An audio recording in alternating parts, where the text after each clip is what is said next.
सतीश चंद्र मिश्रा जी के द्वारा बहन जी से मुलाकात हुई और मुलाकात कम से कम 1 घंटा से ज़्यादा चली। जो लोग कहते हैं कि बहन जी मुलाकात नहीं करती हैं, अपने लोगों से नहीं मिलती हैं, कल जाकर पता लगा कि ऐसा नहीं है।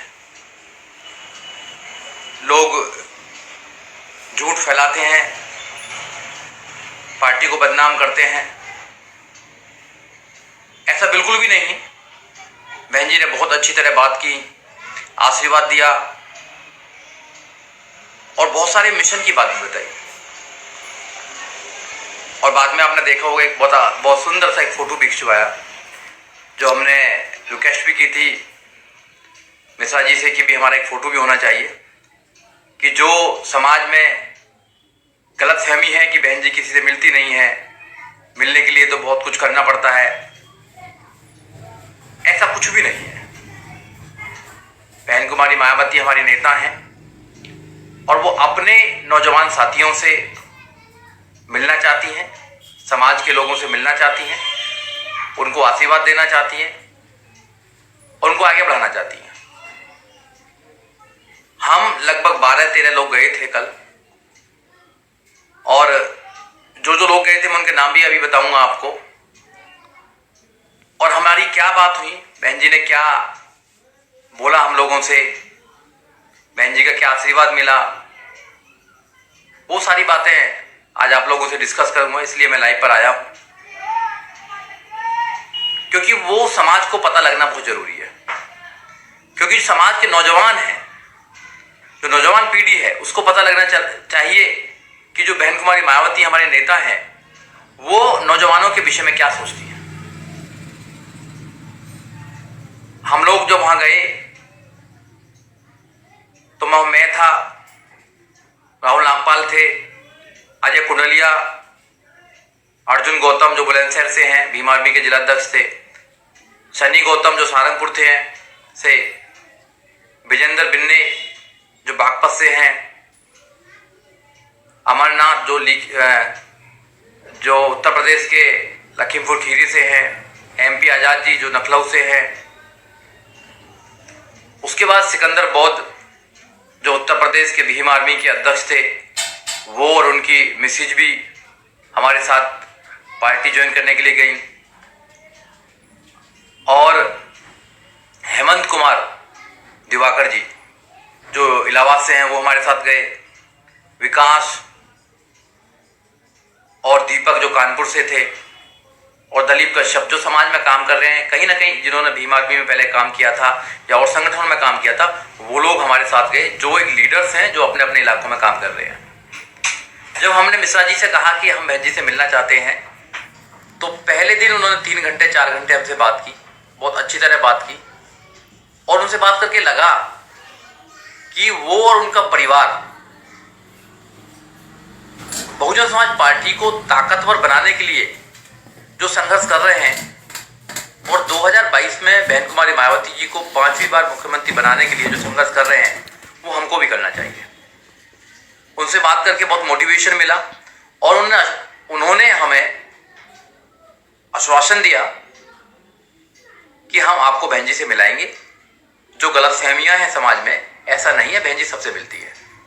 और फिर कल मिश्रा जी का जन्मदिन था, उनके जन्मदिन की बधाई हमने दी। उसके बाद बहन कुमारी मायावती जी से मिलने का मौका मिला।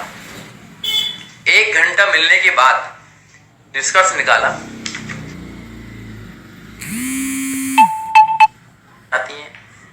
बहन जी ने 50% युवाओं के लिए कहा है कि 50% संगठन में युवा होने चाहिए।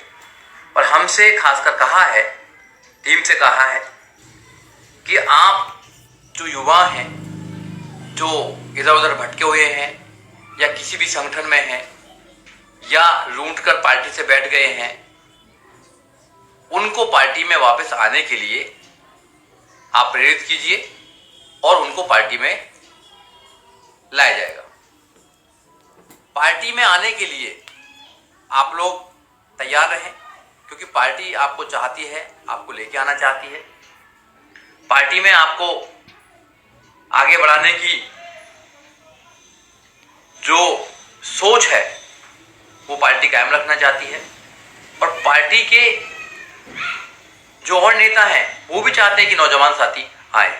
तो इसलिए अब उत्तर प्रदेश में 2022 में चुनाव आने वाले हैं।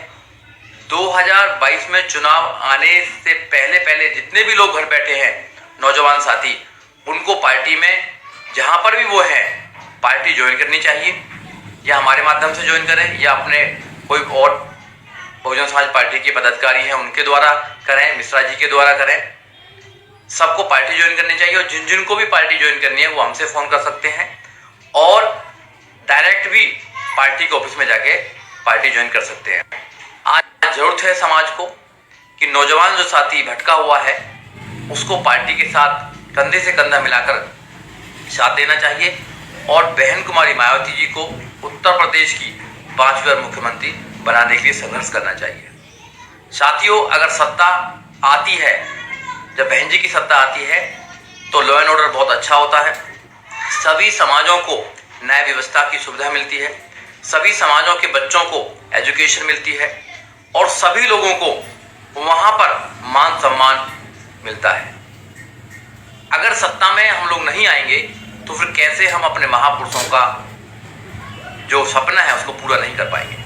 इसलिए सत्ता के लिए 4-5 महीने हैं, 4-5 महीने अपना काम छोड़कर ज़्यादा से ज़्यादा समय समाज में दें, समाज के लोगों को जागरूक करें, सभी लोगों को जागरूक करके ये बताएं कि जो 2007 से लेकर 2012 तक बहन जी का शासन था, उस शासन को दोबारा उत्तर प्रदेश में कायम करें, और उत्तर प्रदेश की जो 25 करोड़ वहां की जनता है वो चाहती है कि बहन जी फिर 5वीं बार मुख्यमंत्री बने, और मुख्यमंत्री बनके वो सबको न्याय देने का काम करें। साथियों, जब हमारी सरकार होती है, बहुजन समाज पार्टी की सरकार होती है, तो सबको न्याय मिलता है, महिलाओं को न्याय मिलता है। और बहन जी ने तो कहा भी है कि हम अगर सत्ता में आएंगे तो हम नौकरी देंगे नौजवानों को, और सबके साथ न्याय करने का काम करेंगे। और हमें विश्वास है कि 2022 में बहुजन समाज पार्टी बहन कुमारी मायावती जी 5वीं बार उत्तर प्रदेश की मुखिया बनेंगी और मुख्यमंत्री बनेंगी। साथियों, नौजवानों की जिम्मेदारी है, हमें भी जिम्मेदारी दी गई है कि आप लोग भी, जो लोग बैठे हुए हैं, जो नौजवान साथी हैं, उनको जोड़ने का काम करें। तो हम लोग भी उत्तर प्रदेश में निकलेंगे, उत्तर प्रदेश में निकल कर नौजवान साथियों को बहन जी का जो सोच है, बहन जी का जो आदेश है, उसको बताने का काम करेंगे, और नौजवानों से रिक्वेस्ट करेंगे कि वो सारे लोग पार्टी को ज्वाइन करें। पार्टी को ज्वाइन कर वहाँ जो भी विधायक है उसको जिताने का काम करें, और बहन कुमारी मायावती पार्टी को मजबूत करने का काम करें। जब भी हम अपनी जो हमारे महापुरुषों की विचारधारा उसको बचा पाएंगे।